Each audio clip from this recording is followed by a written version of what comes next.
Earlier today, I watched the new movie The Guilty over on Netflix, and here are my thoughts on it. In this movie, we follow Joe Baylor, played by Jake Gyllenhaal. He's a demoted police officer and he gets sent to a 911 dispatch desk. And one day he receives a call from this woman that she was abducted. And this whole movie is essentially trying to save this woman. Filming for this movie took less than 2 weeks to do.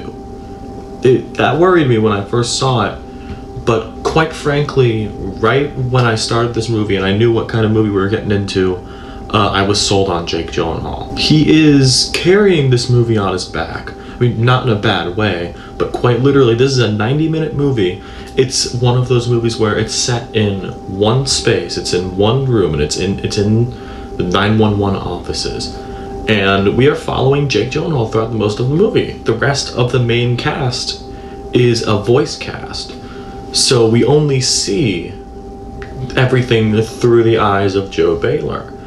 And it's unfair how good Jake Gyllenhaal is. Not just in this movie, but across his entire career. And this is just another mark on his resume. He is incredible in this. It's probably not going to win any awards just because it's going to be overlooked. But I'm hoping he gets something for this. Another thing I'd like to say is that this is based on a Danish thriller from a couple of years ago, also called The Guilty.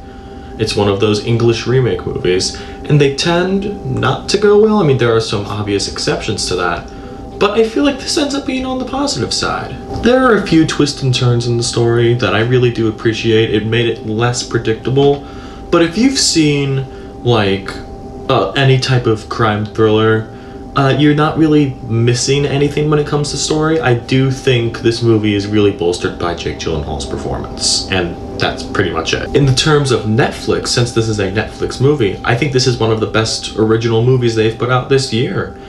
It's definitely gonna be one to watch out for in terms of quality. It may not be the biggest movie out, but I feel like when it hits its stride and it's gonna find an audience. I think this is gonna find an audience, and I do again really think that it's worth watching.